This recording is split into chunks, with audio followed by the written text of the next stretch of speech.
अब बीजेपी का कहना है कि भैया ये कोई इत्तेफाक तो है नहीं कि पहले कांग्रेस की घोषणा पत्र में लोगों का आर्थिक सर्वे करवाने की बात की, फिर राहुल गांधी ने गरीबों से न्याय करने के लिए क्रांतिकारी कदम उठाने की बात की और फिर सैम पित्रोड़ा विरासत कानून बनाकर अमीरों से उनकी आधी दौलत छीनने की बात करने लगे।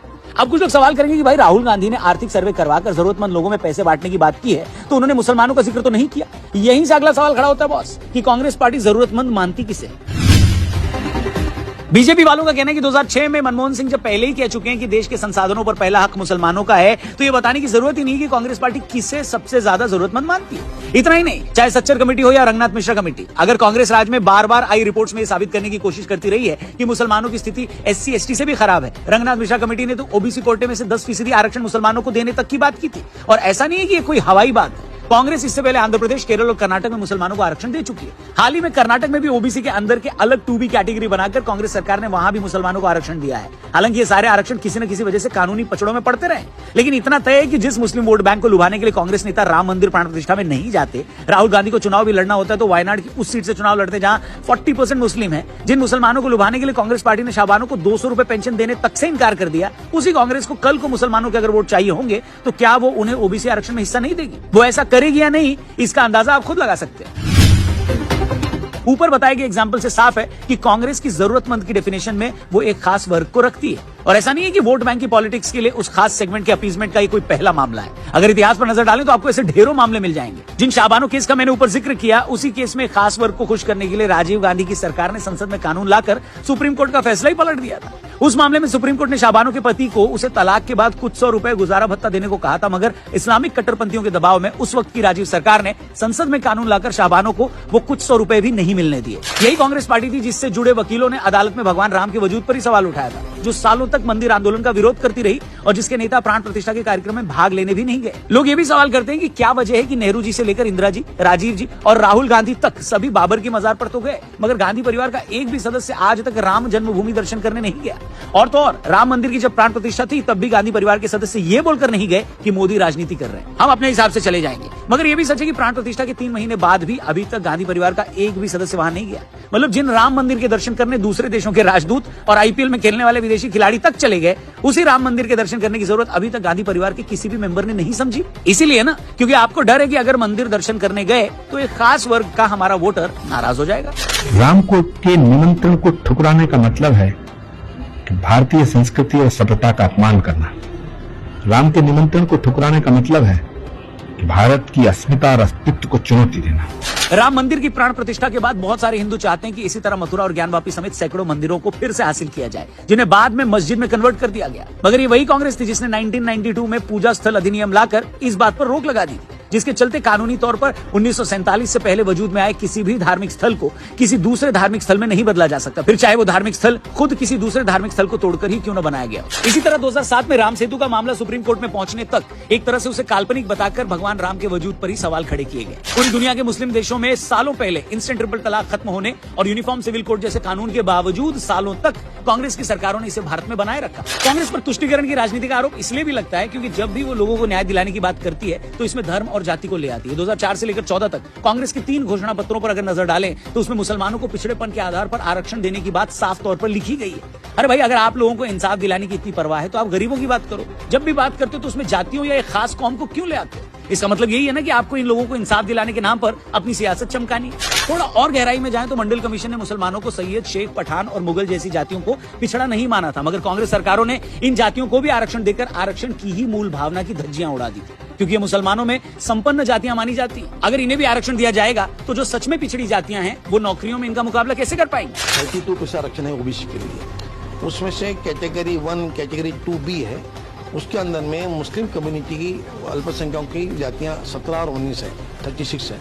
ये होते हुए भी और भी कर्नाटक गवर्नमेंट ने 4% ऑल मुस्लिम पूरे को उन्हें आरक्षण देके 4% और बढ़ा दिया है। इसके अलावा Hindu code bill, uniform civil code और विशेष विवाह अधिनियम जैसे 20 एग्जाम्पल्स हैं जो कांग्रेस पर लगे तुष्टीकरण की राजनीति के आरोपों को मजबूती देते हैं। अब आप मुझसे पूछें तो मैं यही कहूंगा भाई कि मुझे इससे कोई दिक्कत नहीं है, आप करो जो आपको करना है, मगर फिर आप राजनीति में हाई मॉरल ग्राउंड लेने की कोशिश मत करो।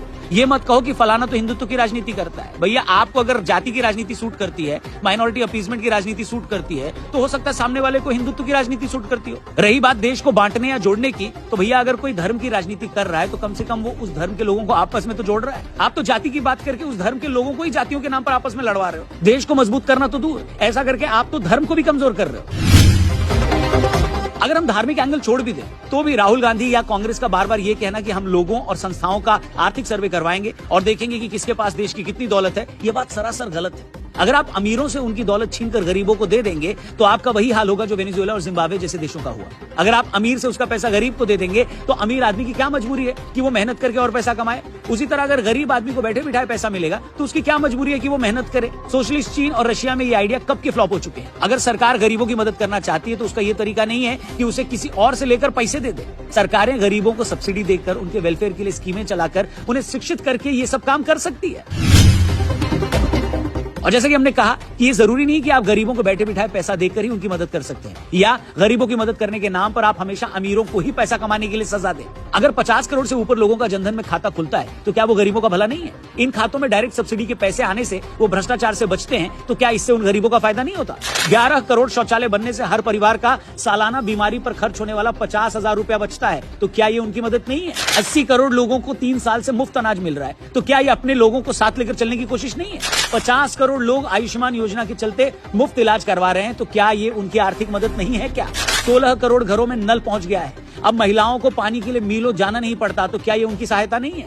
उज्ज्वला योजना से जो 10 करोड़ कनेक्शन दिए गए, क्या ये हमारी माओ और बहनों को धुएं से बचाकर उनकी जिंदगी बेहतर करने की कोशिश नहीं है क्या? और ये ऐसे आंकड़े जो पब्लिक फोरम में मौजूद हैं, किसी भी पार्टी के आप समर्थक हो इसका खंडन नहीं कर सकते। एक बात का ख्याल रखिए बॉस, भारत 140 करोड़ लोगों का देश है। इस 140 करोड़ आबादी में महज 2 करोड़ लोग इनकम टैक्स भरते हैं। जीएसटी और बाकी टैक्स कलेक्ट करने के बावजूद सरकार के पास आने वाला पैसा बहुत लिमिटेड होता है। लेकिन एक डेवलपिंग देश होने के नाते उसकी सोशल रिस्पॉन्सिबिलिटी बहुत होती है। इतनी कम आमदनी में संभव ही नहीं है कि सरकार हर किसी को रोजगार दे पाए, देश में एक भी गरीब आदमी ना हो। लेकिन जब हम ये देखते हैं कि 2-2, 3-3 करोड़ की आबादी वाले देश भी अनएम्प्लॉयमेंट से जूझ रहे हैं, वहां भी गरीबी है, तो उन्हें देखकर ऐसा नहीं लगता कि हमारी हालत सबसे खराब है।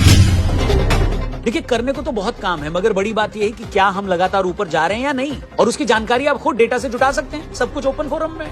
मगर गरीबों के नाम पर देश को जाति और धर्म के नाम पर बांटना, किसी एक खास सेक्शन का वोट लेने के लिए दूसरों को डायरेक्ट इनडायरेक्ट धमकाना, मेजॉरिटी की धार्मिक भावनाओं का सम्मान करने के बजाय देश में ऐसा न चलने की धमकी देना, हिंदुओं की भावनाओं का हर बार अपमान करना, ये सब सरासर गलत है और हिंदुओं का ये अपमान अब रुकना चाहिए। आखिर में एक सबसे जरूरी बात मैं कहना चाहूंगा दोस्तों कि दुनिया के किसी भी नेता की ये हैसियत नहीं होती कि वो आम आदमी को बेवकूफ बना सके। नेता और सरकारें चाहे कुछ भी बोलें या कहें, आखिर में आम आदमी अपने एक्सपीरियंस के आधार पर फैसला लेता है, अपने अनुभव के आधार पर सोचता है। ऐसा नहीं है कि सरकार कह रही है कि हमने गरीबों के लिए घर बनवा कर दिया, उसे टॉयलेट दिए, उनके घर पे चूल्हा पहुंचाया, मगर गरीब को इनमें से कुछ भी नहीं मिला और वो फिर भी सरकार को वोट दे रहा है। क्या इस देश का आदमी इतना बेवकूफ और इतना गधा है? बताइए।